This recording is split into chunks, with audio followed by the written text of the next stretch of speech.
Hello everyone, मैं अर्पणा जैन। स्वागत है आपके हमारे यूट्यूब चैनल जैन क्लासेस में, जिसमें आज हम पढ़ेंगे क्लास 9th का चैप्टर सिक्ता सेतु। ठीक है, थोड़ा सा हम देख लेते हैं कि सिक्ता सेतु क्या है। सिक्ता का मतलब होता है रेत। रेत मतलब बालू, है ना। रेत जिससे घर वगैरह जो बनते हैं उसको रेत जो है उसको बोलते हैं सिक्ता। और सेतु का मतलब होता है कोई पुल बनाना। ठीक है, तो ये जो पूरा नाट्यांश जो है वो किस पे आधारित है? सिक्ता सेतु मतलब रेत के पुल पर आधारित है। अब रेत का पुल तो कभी बनता नहीं है, देखा नहीं है हमने कि सिर्फ सिंगल अकेले रेत को हम समझ लें कि सिर्फ रेत से पुल बन जाए तो क्या बन सकता है? नहीं बन सकता ना। रेत तो अगर आप बनाओगे तो रेत तो फिसल जाएगी। रेत के साथ तो अगर कुछ करना है तो उसकी सीमेंट भी चाहिए हमको साथ में, तब जाके कुछ होता है। तो यहाँ पर जो नाट्यांश बताया गया है वो यही बताया गया है कि इसमें एक प्रेरणा दी गई है कि बिना मेहनत के अगर आप चाहो तो आप कुछ नहीं कर सकते। ठीक है, आप ये कहो कि आप सिर्फ तपस्या के माध्यम से, इसमें जो बताया गया वो कह रहा है कि तपस्या के माध्यम से कोई चाहता है कि वो क्या कर ले, विद्या को प्राप्त कर ले, है ना। उसका मतलब ये हुआ कि आप चाहते हो कि बिना कुछ किए आप क्या कर लो, सफलता प्राप्त कर लो, तो ये संभव नहीं है ना। इसी चीज़ को दर्शाया गया है पूरे चैप्टर में। इसको जब हम पढ़ेंगे तो आपको समझ में आएगा। अभी फिलहाल हम इसका सारांश देख लेते। सारांश देखने से समझ में ये आता है कि इसमें दिया क्या गया है। ठीक है, थोड़ी सी कहानी हमको यहाँ पर समझ में आ जाती है। ठीक है, तो शुरू करते हैं हम। सिक्ता सेतु मतलब होता है रेत का पुल बनाना। चलिए, कह रहे हैं प्रस्तुत नाट्यांश सोमदेव विरचित कथा सरिशाग्रह इत्यस्य सप्तमोध्योपरि आधारितो अस्ति। कह रहे हैं प्रस्तुत नाट्यांश मतलब प्रस्तुत जो नाटक है, नाट्यांश मतलब ये नाटक का अंश है ना। नाटक तो हो सकता है बहुत बड़ा हो, इसमें से एक छोटा सा अंश आपके सामने प्रस्तुत कर रहे हैं। तो कह रहे हैं कि प्रस्तुत नाट्यांश, यह जो नाटक है वो सोमदत्त द्वारा, सोमदेव द्वारा रचित है। किसके रचयिता कौन है? सोमदेव। कथा सरिस सागर, कथा सरिस सागर के सप्तमा अध्यायोपरि मतलब 7वें अध्याय पर आधारित है। ठीक है, इसके रचयिता है सोमदेव सागर, इनके द्वारा ये रचित किया गया है। एक कथाओं का संग्रह है कथा शरद सागर, उसके 7वें अध्याय से ये लिया गया है। ठीक है, उस पर आधारित है। अश्विन नाट्यांशे तपसा विद्या प्राप्त यत्नशीला।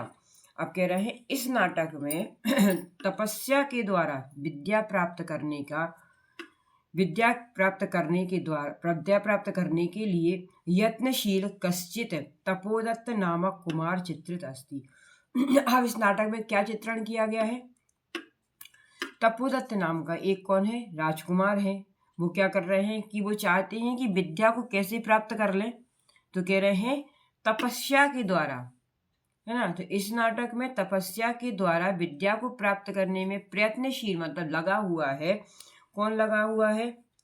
कोई तपोदत्त नाम का राजकुमार है। उसका चित्रण यहाँ पर, उसके बारे में यहाँ पर किया गया है ना। तपोदत्त कुमार के नाम का यहाँ पर चित्रण है। तस्य मार्गदर्शनाय पुरुषवेशधारी देवराज इंद्र तत्र आगतवान। अब कह रहे हैं तस्य मतलब उसके मार्गदर्शनाय, उसके मार्गदर्शन के लिए पुरुष के रूप में, पुरुष का वेश को धारण करके, तो कह रहे हैं पुरुष वेशधारी देवराज इंद्र वहां पर आते हैं, है ना। अब वो क्या कह रहे हैं, देखो तपस्या से क्या कोई विद्या प्राप्त कर सकता है? नहीं कर सकता।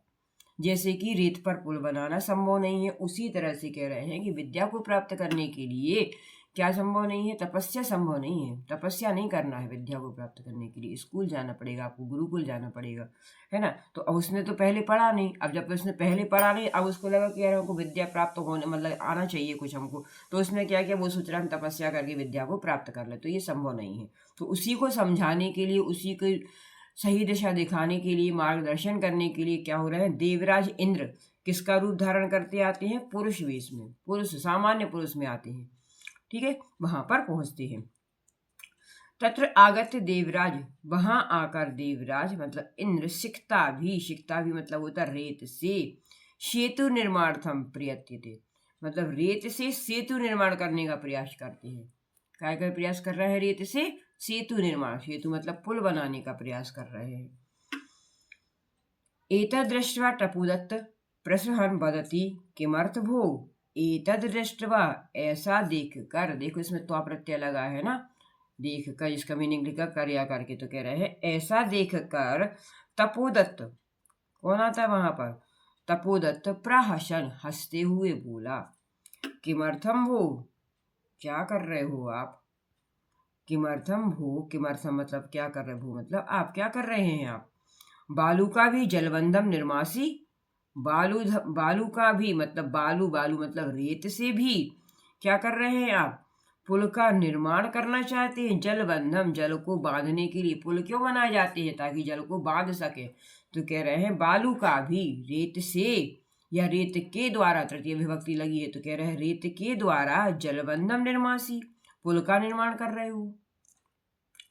ततो देवराज प्रतिवक्ति यद यद अध्ययनम श्रवणम पठनम विना यदि तुम विद्या प्राप्तुम शक्नोषि तथा अहमपि बालुका भी सेतु निर्माणम कर्तुम शक्नोमि। अब देखो उन्होंने यहाँ पर बता दिया कि क्या कह रहे हैं, ततो तब देवराज प्रतिवक्ति, देवराज ने उत्तर दिया, उनको बताया, उनसे कहा, यदि यदि अध्ययनम, उसने क्या किया कि जब तुम क्या कर सकते हो, अध्ययनम मतलब अध्ययन, श्रवणम श्रवण, पठनम बिना और पढ़े बिना, पढ़ने की पढ़े बिना, विद्या यदि तुम विद्या प्राप्त बिना, यदि मतलब उसके बिना यदि तुम विद्या प्राप्त कर सकते हो, है ना, अगर तुम शक्नोमि मतलब कर सकते हो, तदा तब, अहम अपि तब मैं भी, अहम धन अपि तब मैं भी, बालू का भी मतलब रेत से सेतु निर्माण कर सकता हूँ। ठीक है। अब उसने क्या कहा कि यदि तुम ये सोच रहे हो कि तुम बिना अध्ययन करे, विद्या सुने, बिना पढ़े विद्या प्राप्त कर सकते हो, अगर तुम तपस्या करके विद्या प्राप्त कर, तो मैं भी ऐसा कर सकता हूँ, मैं भी सेतु का निर्माण कर सकता हूँ। किससे? बालू का भी मतलब रेत से सेतु का निर्माण कर सकता हूँ, ऐसा उसने कह दिया। देवराज अभिप्राय ज्ञात्वा तपोदत्या विद्या प्राप्ति कामम गुरुकुलम गतवान। अब देवराज का अभिप्राय मतलब वो समझ गए, देवदत्त समझ गया कि हमको क्या ये करने आए हैं, बताने आए हैं, हमको समझाने आए हैं। तो उनका जो अभिप्राय था, उनका जो मतलब था, वो समझ गया। वो कहता है, तो कह रहा है देवराज का अभिप्राय ज्ञात्वा मतलब प्राप्त करके या उसको समझ कर, जानकर, इसमें भी तो प्रत्यय लगा है, तो जानकर तपोदत्य, तपोदत्य विद्या प्राप्ति के लिए कहाँ चला गया? गुरुकुल जाता है। ठीक है, इतना समझ गया, ये समझ गया। इस सारांश का मतलब ये ऊपर अपन पढ़ लो तो समझ में आ जाता है कि पूरे चैप्टर में एक्चुअल दिया क्या होगा, है ना, ये उसमें दिया हुआ है। समझ में आ गया कि वो क्या कह रहे हैं, कि उनको पता चल गया कि अरे ये तो विद्या के द्वारा प्राप्त करना चाहता है, तो उन्होंने भी उसको समझाने के लिए वही काम किया जो संभव नहीं है। जिस प्रकार से बिना अध्ययन के पढ़ाई संभव नहीं हो सकती। ठीक है, उसके लिए आपको गुरुकुल जाना पड़ेगा। चलिए इसका हिंदी एक बार मीनिंग देख लेते हैं। कह रहे हैं प्रस्तुत नाट्यांश सोमदेव द्वारा रचित कथाश्री सागर के 7वें अध्याय पर आधारित है। इस नाटक में तपस्या के द्वारा विद्या प्राप्त करने के लिए प्रयत्नशील कोई तपोदत्त नामक कुमार का वर्णन है। उसकी मार्गदर्शन के लिए मतलब उसको सही रास्ता दिखाने के लिए पुरुष वेशधारी, पुरुष का वेश धारण करते हुए देवताओं के राजा इंद्र वहां आए।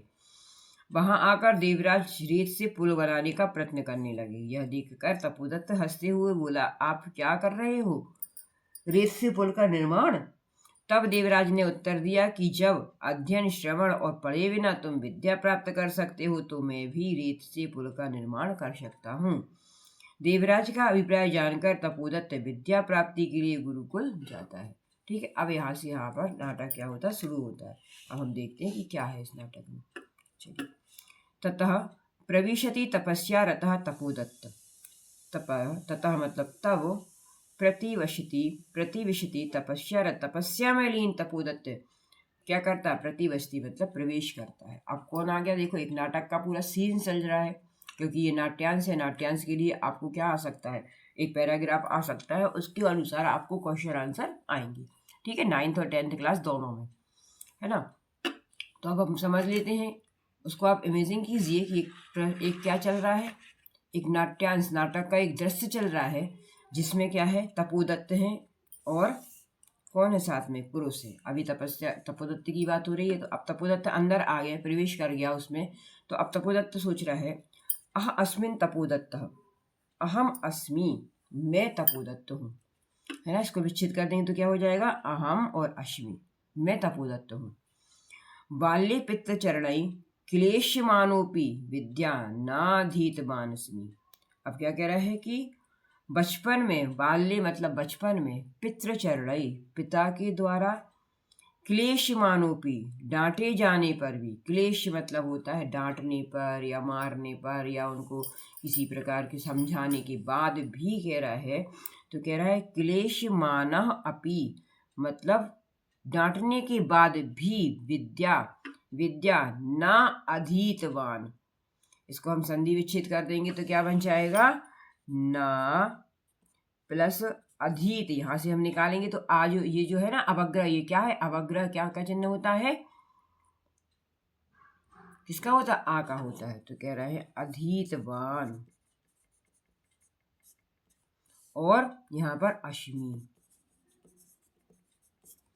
अधीतवान अश्वी मतलब व्याकुल होने, मतलब उनके बार बार कहने पर भी मैंने क्या नहीं किया, ना अधीतवान मतलब प्राप्त नहीं की, क्या, विद्या।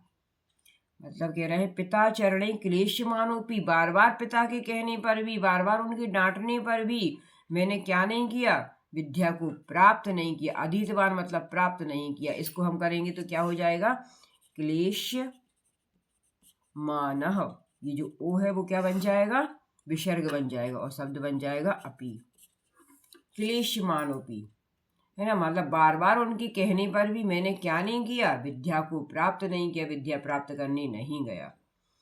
तस्मात् सर्वै कुटुम्बिभिः पितरै ज्ञाति जनस्य गर्हो तो भवम, अब क्या कह रहे हैं, तस्मात् इसी कारण से, सर्वे सभी, कुटुम्बी भी मतलब परिवार वालों के, मित्रों के, मित्री मतलब मित्रों के, और ज्ञाति जनस्य और जितने भी मुझे जानने वाले बंधु सखा जितने भी मेरे साथ थे उनके द्वारा, गर्हितो अभवम, गर्हितो, गर्हितो हम क्या कर देंगे, विसर्ग कर देंगे, गर्हितो प्लस अभवम मतलब क्या किया गया, मेरा बार बार उनके द्वारा अपमानित हुआ, है ना, अगर है तो मतलब होता अपमानित होना, है ना, या बार बार मुझे अपमानित किया गया, किसके द्वारा, तो कह रहे हैं तस्मात इसीलिए, क्योंकि मैंने पढ़ा नहीं, मैंने पढ़ना जाना नहीं, मैंने ज्ञान प्राप्त किया नहीं, इसीलिए क्या हुआ, तस्मात इसीलिए, सर्वे सर्वे सभी परिवारों के द्वारा, परिवार के लोगों के द्वारा, मित्रों के द्वारा, ज्ञाति जन भाई बंधुओं के द्वारा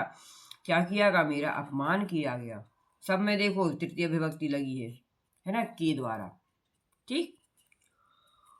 ऊर्ध्वश्वास से, अब जोर से लंबी सांस लेता है तो कहता है, हा विधि, हे विधाता, हे भगवान, किम इदम मया कृतम, यह मैंने क्या किया, किम इदम, यह किम मतलब क्या, मया कृतम मैंने यह क्या किया, कीदृशिर बुद्धि आसीत, कैसी बुद्धि थी, तदा तब, कैसी बुद्धि थी, कैसी दुर्बुद्धि थी मेरी कि मैंने ज्ञान को प्राप्त नहीं किया, जबकि पिताजी के द्वारा इतना कहा गया उसके बाद भी नहीं किया मैंने, तो कह रहा है कीदृशी किस प्रकार की दुर्बुद्धि थी तब, मतलब तब मेरी कैसी दुर्बुद्धि थी, एतदपि न चिंतनम यत, एतद अपि यह भी, ना चिंतित यही भी नहीं सोचा, एतत अपि इसको हम कर देंगे तो क्या हो जाएगा, एतत प्लस अपि, है ना, ये ता है तो दा में बदल जाएगा, कौन सी संधि के अनुसार, जस संधि के अनुसार, ये सारी संधि हमने आपको पढ़ाई है, वीडियो आप उसमें देख सकते हैं यूट्यूब पर जाके, तो कह रहे हैं एतद अपि मतलब यह भी, ना चिंत्यति यह भी नहीं सोचा कि, क्या नहीं सोचा, क्या कह रहे हैं कि पिताजी के बार बार कहने पर भी मैंने विद्या का अध्ययन नहीं किया, इसी कारण मुझे क्या हुआ, सभी लोगों ने कैसा किया, अपमानित किया, तिरस्कार किया मेरा, कैसी बुद्धि थी तब मेरी, मैंने क्यों नहीं किया ऐसा, बहुत सारे बच्चे ऐसा नहीं करते हैं ना, बहुत सारे बच्चे नहीं समझते हैं कि अगर माँ बाप अभी कह रहे हैं कि पढ़ लो तो उनको नहीं समझ में आ रहा कि अरे पढ़ाई से होता क्या है, अरे पढ़ाई से होता क्या है ना, मगर ये कहते हैं ना कि जब समय निकल जाता है उसके बाद हमें समझ में आती है चीज़ें कि नहीं यार ऐसा कर लेना चाहिए था हमको, है ना, तो वो यहाँ पर ही बता रहे हैं, तो अब वो खुद ही सोच रहा है, उसको कोई बता नहीं रहा है, जब उसने देख लिया कि कहीं पर भी मेरी क्या है, इज्जत नहीं है, कोई मुझे सम्मान नहीं दे रहा है, तो सब उसको क्या कर रहा है, अपमानित कर रहे हैं, क्योंकि तुम्हें कुछ आता ही नहीं है, तुम पढ़े लिखे ही नहीं हो, है ना, तो इस प्रकार से वो कह रहे हैं, तो कह रहे हैं कि कैसी बुद्धि थी, बुद्धि नहीं दुर्बुद्धि थी, बुद्धि होती तो तुम पढ़ लेते, दुर्बुद्धि, दुर्बुद्धि का मतलब होता है खराब बुद्धि वाला, अगर तुम्हारी अच्छी बुद्धि होती तो तुमने पढ़ लिया होता, मगर कह रहे हैं कैसी दुर्बुद्धि हो तुम्हारी, कैसी बुद्धि थी तब, मैंने यह भी नहीं सोचा कि, अब देखते हैं क्या नहीं सोचा, देखो जब नाट्यांश पढ़ते हैं ना तो उसको थोड़ा सा इमेजिन किया करो कि ऐसा ऐसा क्या हुआ होगा, तो बड़ा मजा आता उसको पढ़ने में, है ना। चलो तो देखो पहले कह रहे हैं परिधानैरलंकारैर्भूषितोऽपि न शोभिते नरो निर्मणो भुवि भोगी सभायाम यदि वा प्रवेशी यदि वा ग्रहे, ठीक है। तो क्या कह रहे हैं, परिधानैरलंकारैर्भूषितोऽपि ना शोभते। परिधान मतलब वस्त्रों के बिना, है ना। और अलंकार, वस्त्र और अलंकार धारण करने पर, भूषितो मतलब धारण करने पर भी ना शोभते, शोभा को प्राप्त नहीं कर सकते।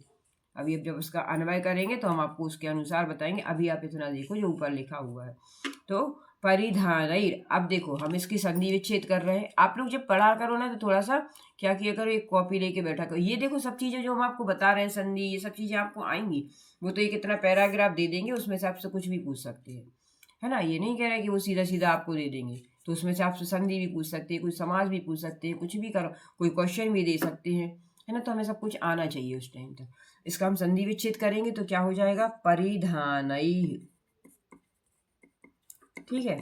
ये जो रा है ये काय में बदल जाएगा, पहले तो विसर्ग में। तो ये परिधान, परिधान मतलब हो गया कपड़े, ठीक है। फिर इसमें क्या दिया है, रा, इसमें हमने रा का क्या कर दिया विसर्ग। अब आ इसमें बचा तो हम इसमें क्या करेंगे, अलंकारैः, ठीक है। इसमें भी विसर्ग बन जाएगा। क्यों बन जाएगा,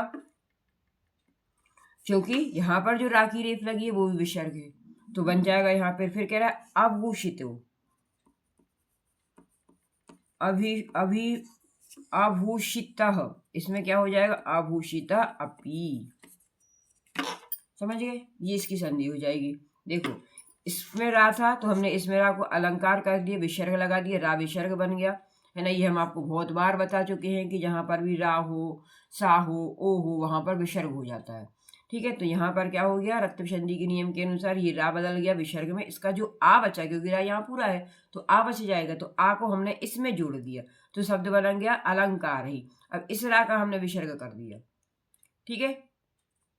इस रा को हमने विसर्ग कर दिया तो यहाँ पर भूषित ही होगा, क्योंकि यहाँ पर कोई रा तो वैसे भी आधा ही है ना। तो कह रहा है भूषित, तो ये जो ता ओ है ये क्या बन गया, अब विसर्ग बन गया। जहां पर भी अवग्रह चिन्ह या आ हो विसर्ग के बाद, ओ के बाद, तो यहाँ पर विसर्ग हो जाता है। तो अपि, अब कह रहे हैं कि परिधान ही मतलब परिधान को धारण करके, आभूष्य परिधान मतलब होता वस्त्रों को धारण करके। फिर अलंकार, अलंकार मतलब होता आभूषणों को धारण, भूषिता मतलब धारण करके भी ना शोभते, शोभा को प्राप्त नहीं करते, मतलब सुशोभित नहीं होते।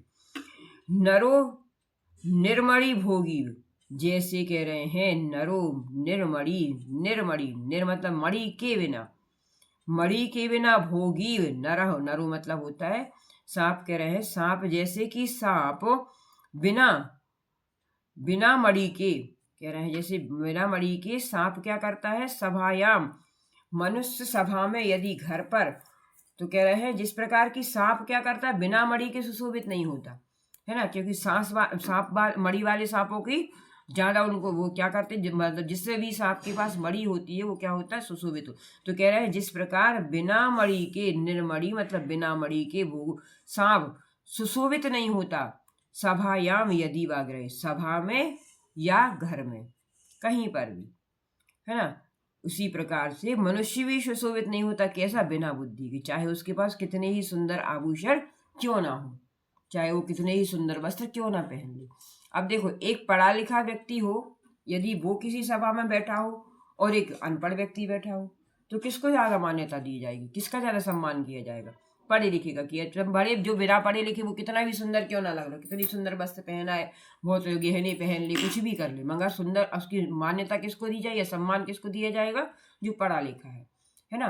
क्योंकि जब आप कुछ भी करोगे, कुछ भी बोलोगे या कुछ भी आपसे कहा जाएगा तो ये स्पष्ट चीजें झलकती हैं पढ़े लिखे इंसान में और बिना पढ़े लिखे इंसान में, ये अंतर दिखता है, इसमें बताने की जरूरत नहीं है, सामने दिखता है ना। ये कह रहे हैं। तो अब चलो यहाँ देख लेते हैं, अन्वय देख लो इसका। कह रहे हैं निर्मणि बिना मणि के, भोगीव नरः सभायाम, भोगीव नरः मतलब मनुष्य हो या कौन हो, सांप हो, तो कह रहे हैं सभायाम सभा में, यदि वा गृही या ग्रह में घर में, परिधान अलंकार भूषिता, परिधानों से और अलंकारों को धारण करके भी, भूषिता मतलब धारण करके भी, विद्या विनाम ना शोभिते, विद्या के बिना शोभा को प्राप्त नहीं कर सकता। जिस प्रकार से कोई सांप बिना मणि की शोभा को प्राप्त नहीं करता, उसी प्रकार कह रहे हैं मनुष्य भी चाहे घर में हो या किसी सभा में हो, बिना विद्या के शोभा को प्राप्त नहीं कर सकते, चाहे वो कितने भी आभूषण और वस्त्रों को धारण कर ले, सुंदर से सुंदर भी। ठीक है, समझ में आ गया? तो कह रहे हैं इसीलिए विद्या हमेशा प्राप्त करनी ही चाहिए। अर्थ देखो, बिना मणि वाले सांप के समान मनुष्य सभा में अथवा घर पर सुंदर वस्त्र आभूषण धारण करने पर भी विद्या के बिना सुशोभित नहीं होता है। अर्थात जिस प्रकार बिना मणि वाला सांप सुशोभित नहीं होता, उसी प्रकार बिना विद्या के मनुष्य शोभित नहीं होता, चाहे उसने कितने ही सुंदर वस्त्र और आभूषण पहने हो। अतः हमें विद्या अवश्य ग्रहण करनी चाहिए। हम देखते हैं ना, गांव के लोगों में और शहर के लोगों में, या पढ़े लिखे और अनपढ़ लोगों में क्या अंतर होता है ना? क्योंकि देखो, हम बड़े लोग समझते हैं कि सिंपल मतलब सिंपलिटी में ही क्या है, सुंदरता है। हम सिंपल रहने के बाद भी हमें क्या लगता है कि हम सुंदर, और गांव के लोगों को या अनपढ़ लोगों को देखा, उनको क्या लगता है कि हम बहुत सारे गहने पहन लें, अच्छे अच्छे कपड़े पहन लें तो हम सुंदर लगने लगते हैं। ऐसा नहीं है ना? वही चीज़ यहाँ पर उन्होंने बताई है कि जिस प्रकार का किसी सांप के पास मणि होती है तो वो क्या होता है, सुशोभित शोभा को प्राप्त करता है। उसी प्रकार कह रहे हैं मनुष्य भी कैसे शोभा को प्राप्त करता है, तो विद्या के द्वारा, है ना? अच्छे अच्छे वस्त्र और आभूषण पहन के कोई अच्छा नहीं लगता या किसी सम्मान को प्राप्त नहीं कर सकता। ठीक है, ये चीज उसको समझ में आ गई। किसको समझ में आ गई? अब ये तपोदत्त को। अब आगे देखते हैं क्या कह रहे हैं। कह रहे हैं किंचित विमर्श। अब किंचित मतलब कुछ, विमर्श मतलब सोच कर, कुछ थोड़ा सा कुछ और सोच कर क्या कह रहे हैं, देखो। भवतु किम एतेन, भवतु मतलब ठीक है, किम एतेन ऐसा क्या, किम एतेन अब ऐसा सोचने से क्या, अब थोड़ा सा कुछ सोचते हैं, फिर सोचते हैं चलो ठीक है अब क्या कर ले, सोचिए। अब सोचने से थोड़ी, जब समय था तब पढ़ा नहीं हमने, तो अब क्या। तो कह रहे हैं दिवसे मार्ग भ्रांता संध्याम यावत यदि ग्रहम उपैति तथपि वरम। अब क्या कह रहे हैं, दिवसे मतलब दिन में, मार्ग भ्रांता रास्ता भटक जाने पर, भटका हुआ व्यक्ति क्या कह रहे, संध्यायाम मतलब शाम के समय, यावत यदि शाम के समय तक, यदि ग्रहम उपैति, इसको भी हम संधि गच्छित करेंगे तो क्या बन जाएगा, ग्रहम उपैति। इस माँ को हम गच्छित कर देंगे तो ये माँ क्या हो जाएगा, आधा हो जाएगा, तो शब्द बन जाएगा ग्रहम, और यहाँ पे जो ऊ की मात्रा लगी उसको हम यहाँ पर कर देंगे तो बन जाएगा ग्रहम उपैति। मतलब घर वापस आ जाता है यदि, है ना, तदपि वरम, तब उसको क्या कहते हैं, श्रेष्ठ कहा जाता है। क्या कह रहे हैं, हम कहते हैं ना कि अगर दिन का भूला शाम को घर आ जाए तो उसे भूला नहीं माना जाता, है ना? तो उन्होंने यही बताया। वो यही सोच रहे हैं कि चलो हम उस टाइम पे नहीं पढ़ पाए तो उसको बार बार सोचने से क्या, हम कोई दूसरा उपाय निकाल लेते हैं। ठीक है, अब वो उपाय अभी बताएंगे वो कि उन्होंने क्या किया। अभी वो ये कह रहे हैं कि अब ऐसा सोचने से क्या, तो कहते हैं ना कि दिन का मार्ग भूला हुआ व्यक्ति यदि शाम को घर आ जाता है तदी वरम, तो उसे श्रेष्ठ का मतलब उसे भूला नहीं कह सकते अपन।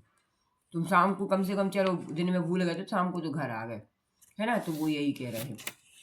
तो क्या कह रहे हैं कि दिन के भूले व्यक्ति अगर शाम को घर आ जाए तो उनको भूला नहीं कहा जाता। नाशौ भ्रांतो मन्यते, ना असौ नहीं कहते, भ्रांतो मन्यते भूला नहीं कहते, है ना?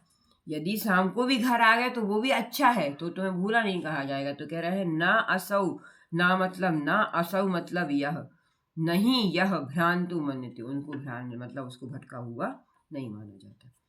ठीक है, ततो अहम इदानीम तपस्यार्थ विद्या प्राप्तुम प्रवत्तोस्मि। अब कह रहे हैं अतः अहम, अतः मैं, इदानीम तपश्चर्या, है ना? तपश्चर्या मतलब चलो अब ठीक है, हमने ऐसा कर लिया, मतलब तब विद्या प्राप्त नहीं की, तो अब हम क्या कर सकते हैं कि अब वो सोच रहे हैं कि चलो ठीक है, तब हम नहीं कर पाए तो नहीं कर पाए, बचपन निकल गया, अब ठीक है बड़े हो गए, अब समझ में आया कि विद्या का मतलब क्या निकलता है या विद्या का महत्व क्या है। तो कह रहे हैं अतो अहम, अतः अहम, अतः मैं, इदानीम तपश्चर्या मतलब इस प्रकार से तपस्या करके ही विद्याम प्राप्तुम क्या कर लेता हूँ। चलो अभी हम क्या कर रहे हैं, विद्याम प्राप्त मतलब विद्या को प्राप्त कर लेते हैं। ठीक है, कोई बात नहीं, हमने तब नहीं कर पाई तो अब विद्या की प्राप्त करने के लिए प्रवत्तोष्मि, प्रवत्तः अश्मि मतलब मैं, प्रवत्त मतलब मैं क्या हूँ, तत्पर हूँ।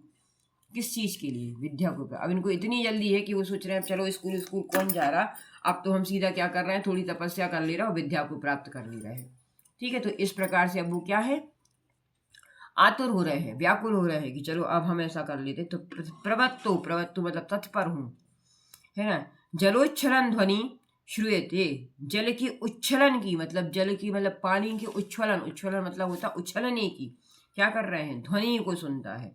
अब कहीं से पानी के उछलने की आवाज आती है उसको, तो कह रहा है कि जलोच्छलन मतलब जल उच्छलन। इसको हम संधि विच्छेद करेंगे तो क्या बन जाएगा, जल उच्छलन, ओ की मात्रा ऊ में परिवर्तित हो जाएगी, तो उच्छलन मतलब उसकी आवाज को सुनता है, सुनाई देती है। श्रूयते मतलब कहीं पर सुनाई देती है। ये पूरा सीन जो चल रहा है वो कहाँ पे चल रहा है, नदी के किनारे का चल रहा है ना। नदी के किनारे जाके वो क्या करना चाहते हैं, तपस्या कर रहे हैं। ठीक है, तो कह रहे हैं कि अब उसने क्या सोचा कि चलो कोई बात नहीं, शाम का सुबह का भूला अगर शाम को घर आ जाए तो उसको भूला नहीं कहते। अब हम भी ये कर ले रहे हैं कि चलो, तब हम वहां पर विद्या प्राप्त नहीं कर पाए बचपन में, पिताजी ने बहुत डांटा, उसके बाद भी कैसी दुर्बुद्धि थी कि हमको विद्या प्राप्त नहीं की हमने। तो अब एक काम करते हैं कि तपस्या के माध्यम से विद्या को प्राप्त कर लेते, मतलब हम गुरु को ले जाएंगे, हम स्कूल नहीं जाएंगे, हम कुछ पढ़ेंगे लिखेंगे नहीं, कुछ लिखेंगे नहीं, पढ़ेंगे नहीं, जानेंगे नहीं, सुनेंगे नहीं, हम सिर्फ तपस्या करके विद्या को प्राप्त कर लेंगे। तो क्या ऐसा संभव नहीं है ना। तो कह रहे हैं अब उसको प्रवत्तोस्मि में व्याकुल हूँ, तत्पर हूँ। जलोच्छलन ध्वनि श्रूयते, जल की उच्छलन की मतलब जल के उछलने की आवाज सुनाई देती है। अये कुतो अयम, कुतः अयम, कल्लोलोच्छालन, कल्लोलोच्छलन ध्वनि। अरे, अब वो सुनता है, अब जब उसको सुनाई देती है तो वो कहता है अरे, क्या कह रहा है, अये कुतो अयम, अरे कहाँ से, क्या कह रहे हैं, कल्लो, कल्लो मतलब होता है उच्छलन मतलब पानी के उछलने की या लहरों की, कल्लोल मतलब होता है लहर। तो कहाँ से लहरों की उछलने की आवाज कहाँ से आ रही है, कुतो अहम, कुतः अहम, कुतः मतलब कहाँ से आ रही है, किसकी आवाज, पानी के उछलने की आवाज कहाँ से आ रही है। महामत्स्यो मकरो वा भवेत, तो कह रहा है महामत्स्यो मतलब कोई बड़ी मछली या मकर होगा। उसने ऐसा सोच लिया कि अरे पानी की उछलने की आवाज आ रही है तो हो सकता है निश्चित ही इस नदी में इसमें क्या होगा, कोई ना कोई महान या तो मछली होगी बहुत बड़ी या फिर कोई मगरमच्छ होगा। पश्यामी तावत, और वो कहता है चलो देखता हूँ, है ना, मैं जाके देखता, पश्यामी मतलब देखता हूँ, तब मैं वहां जाके देखता हूँ जहाँ से ये आवाज आ रही है। ठीक है, इतना समझ में आ गया। चलो।